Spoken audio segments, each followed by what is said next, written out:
Hey everybody, Ash here for the Triple S League. Just wanted to make a quick video talking about this post from Bethesda today on their official blog. It's called Fallout 76 Inside the Vault. This is a new series of posts that I guess they're going to be doing, but this came out today. This is Bethesda sort of officially breaking their silence after the release of Fallout 76 and addressing a lot of the problems that the community has been bringing up. And this started as a Reddit post. Then later today, they put up this post on Bethesda.net. The Reddit post had sort of a more apologetic tone and acknowledged frustrations and said, sorry for being silent for so long. And now this one is sort of has a more professional feel to it, but I'm reading from this one because it includes some stuff that wasn't in the Reddit post. We talked about this in depth on our podcast today. It's podcast number 85 if you want to check that out. This video, I just wanted to do sort of a brief summary of this and address a couple of things we didn't get to in the podcast. This is going to be a real quick job, not much editing to this video, so hope you'll forgive me for that. But anyway, starts off a huge thanks to all of you who have been playing Fallout 76 and embarking on this journey with us. Millions of you are playing the game and playing it a lot, etc., etc.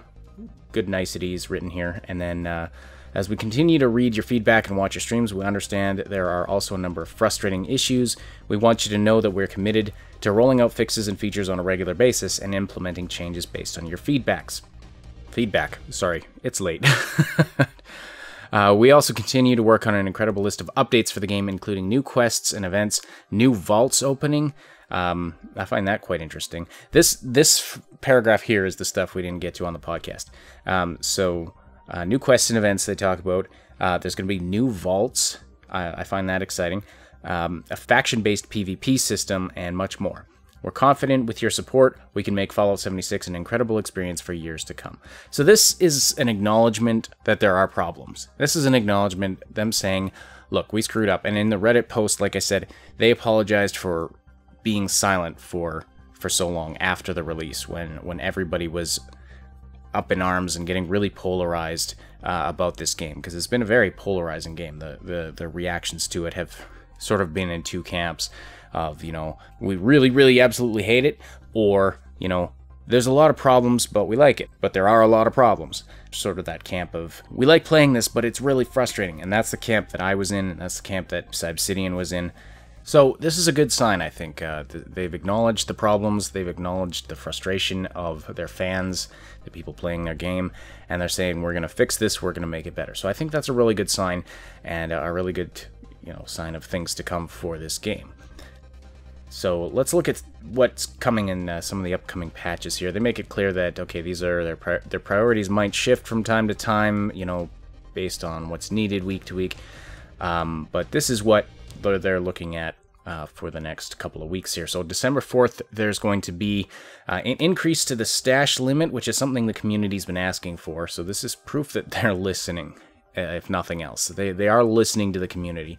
They're going to be increasing it from 400 to 600, and then they plan to increase that further once they know this isn't going to negatively impact the stability of the game.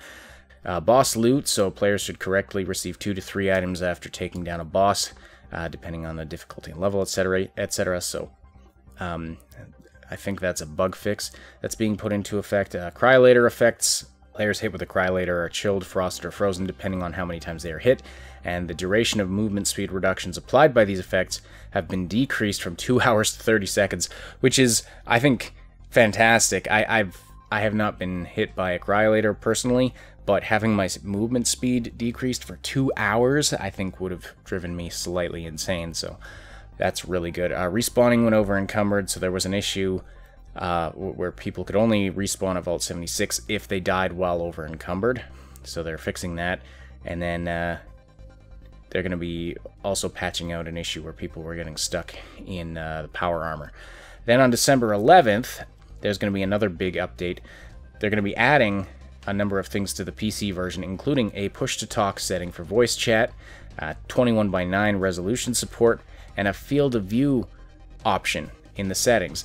These are all things the community asked for. And so, again, further proof that, yes, they made mistakes.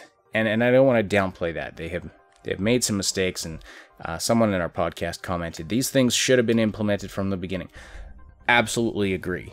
I think this is sort of basic stuff that should have been in the game right from the get-go. But at least we can see here they are listening, and they're going to be adding these things in. This is a really interesting one. Special points respec. So this is something that people have been asking about a lot. We've been asking about it a lot. And the way this is going to work is after level 50, you're going to be able to choose between a new perk card, or you can reallocate one of your special stat points. So each time you level up after level 50, you can get a new perk, or you can move one of the points you've previously put into one of your special stats. So if you want to adjust your build at that point, you'll be able to do that. So I think that's fantastic. Camp placement on login. So if you log into a server and someone has built on the same spot where you build your camp, it used to be that your camp was automatically blueprinted and packed up, and then you'd have to rebuild it either somewhere else, or rebuild it on a new server. They've changed it so you just get a notification that your space is occupied. You can rebuild your camp on the server somewhere else if you want, or if you log back out and log into a new server, your camp will be waiting for you where it's supposed to be. So that's a fantastic fix they're implementing. And there's a new bulldozer feature that'll allow you to clear some debris from the area where you want to build your camp. So small trees, rocks, and other obstructions, things that get in the way of your build. So you'll be able to get rid of some of that stuff within the area where you're building your camp. And they close out here by saying they're going to work at reducing the size of the patch downloads, which is really good, because downloading a file that was the same size or larger than the initial game download for a patch is ridiculous. I have to wonder why it wasn't more optimized than that, already. But anyway, it says they're going to work on it. So hopefully we'll see smaller downloads in the future. But that is what we can expect for the new features for Fallout 76 in the very near future. But I think, just to sum this up, Fallout 76 has been a very polarizing game. Some people are enjoying the experience despite the problems. Some people are incredibly mad at Bethesda and are never going to be willing to pick up this game again. I think that there's a chunk of the community that is never going to pick this game up again. They've lost those people. But if you're like me and you are enjoying it, and you want to see this game succeed, and you want to see it turn into a much better experience going forward, then this is good news for us. So that's about it. Thanks for watching, and I will talk to you very soon. Thanks so much for watching. Don't forget to like, sub, and hit that notification bell, and then check out some of these other videos. Find the link to our Discord server and other important stuff in the description below. Rotated.